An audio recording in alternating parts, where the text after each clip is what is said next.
శబరిమల శ్రీ అయ్యప్ప స్వామి సన్నిధిలో విస్తుపోయే నిజాలు ఏంటవి? Accommodation office board.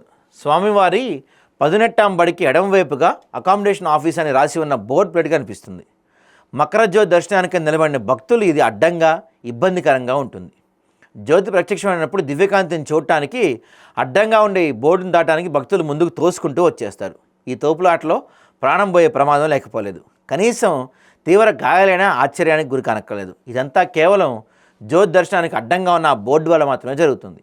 ఆ బోర్డును దేవస్థానం వరకు తక్షణమే అక్కడి నుంచి వేరే చోటికి మారిస్తే భక్తులకు అనవసర ఇబ్బందులు తగ్గుతాయి. దాంతోపాటుగా పాదయాత్ర భక్తులకు ప్రత్యేక దర్శనం. స్వామివారి భక్తులు వారికి వారే సాటి. ఎరిమేలు నుంచి పెదపాదం అనే పేరుతో, అదేవిధంగా తమ రాష్ట్రాల నుంచి దాదాపు 1500 కిలోమీటర్ల చెమటోడ్చి నడిచి స్వామివారి దర్శనానికి వెళ్తారు.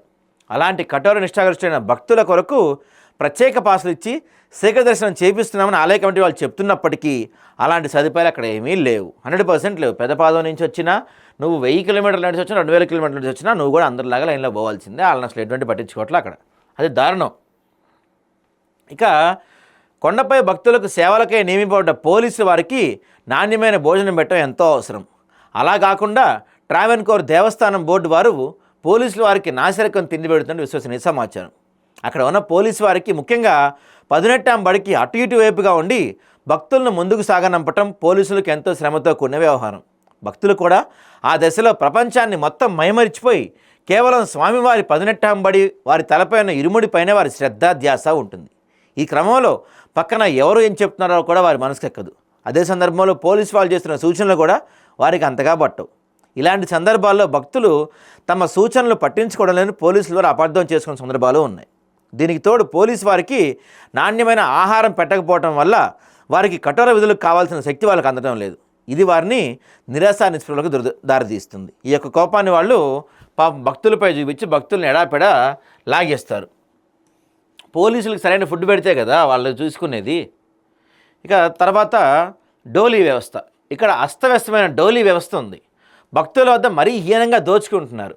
వారిని కొండపైన ఎక్కించి స్వామి దర్శనం చేసుకొని కిందకి దింపడానికి దాదాపు 15 నెలలు అడుగుతారు. ట్రావెన్కోర్ దేవస్థానం బోర్డు వారు ఈ డోలీ వ్యవస్థను అధికారంగా నిర్వహించకపోవటం దీనికి ప్రధాన కారణం. డోలీ మోసే వారి నుంచి గుప్తంగా లంచం తీసుకుంటున్నారని అక్కడ దేవస్థాన అధికారులపై ఒక అపోహ ఉంది. వెంటనే డోలీ వ్యవస్థను అధికారంగా నిర్వహించి సామాన్య భక్తులకు అందుబాటులో ఉన్న న్యాయమైన రేటు నిర్ణయించాలని భక్తులు ప్రాధాయపడుతున్నారు. ఇదిలా ఉండగా భక్తులను ఒక రేటుకు ఒప్పించి అడవి మధ్యన ఆపి ఒప్పుకున్న దానికంటే ఇంకొన్ని వేల రూపాయలు ఎక్కువ ఇస్తేనే ముందుకెళ్తామని చెప్తారు డోలీ వాళ్ళు. ఇక పోలీసులకు ఇబ్బందికరంగా భక్తుల ప్రవర్తన. భక్తుల ద్వారా కొన్నిసార్లు ఇబ్బందులు తలెత్తాయని పోలీసులు తమ బాధను వ్యక్తం చేస్తున్నారు. పంబా నదిలో కండువాలు, లోదు తోలటం, మార్గ మధ్యలో ఉన్న బయో టాలెంట్లు ఉపయోగించకుండా దారి మధ్యలో కాలకృత్యాలు తీర్చుకోవటం, క్యూలైన్లు పాటించకుండా పైకి దూకి ముందుకు వెళ్ళే ప్రయత్నం చేయటం ఇలాంటి అందరికీ ఇబ్బంది కలిగిస్తాయని, అలా కాకుండా స్వామివారికి నిర్మలమైన మనసుతో ఈ రూల్స్ అన్నీ పాటిస్తే బాగుంటుంది. అక్కడ నిజంగా మన అయ్యప్పలు వెళ్ళేవాళ్ళు స్నానాలు చేసి ఆ పంబలో బట్టలు వదిలేస్తూ ఉంటారు. పంబలో సబ్బుతో, షాంపూలతో, పేస్టులతో అక్కడే బ్రష్లు చేసి అక్కడే ఊస్తూ ఉంటారు. మీ తర్వాత ఇంకో స్వామి వచ్చి ఆ నీళ్ళలోనే కదా స్నానం చేయాలి. భక్తుల్లో, అయ్యప్ప భక్తుల్లో ప్రధానంగా ఉండాల్సింది క్రమశిక్షణ. మనలో కూడా లోపం ఉంది.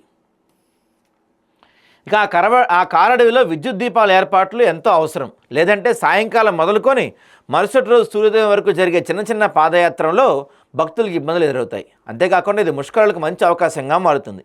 పోలీసులు సైతం తమ విధులు నిర్వహించడానికి అడ్డంగా మారుతుంది. కాబట్టి ట్రావెన్కోర్ దేవస్థానం వారు వెంటనే సరిపడా విద్యుత్ దీపాలను నడకదారి పొడవునా అమర్చాలని సూచన.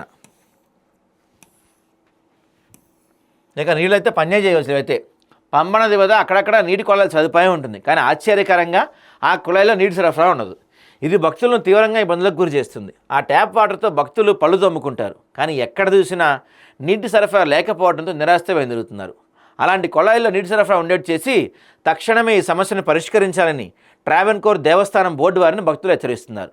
ఈ దిశగా సాగుతున్న శబరిమలలో పైన పేర్కొనబడిన సూచనలు, పరిష్కార మార్గాలు లేదా అంతకంటే మెరుగైన ఆలోచనలు ట్రావెన్కోర్ దేవస్థానం బోర్డు వారు తక్షణమే అమలుపరచాలని భక్తులు కోరుకుంటున్నారు. మరి ఇప్పటికైనా ఆ బోర్డు వాళ్ళు పట్టించుకున్నారో చూడాలి.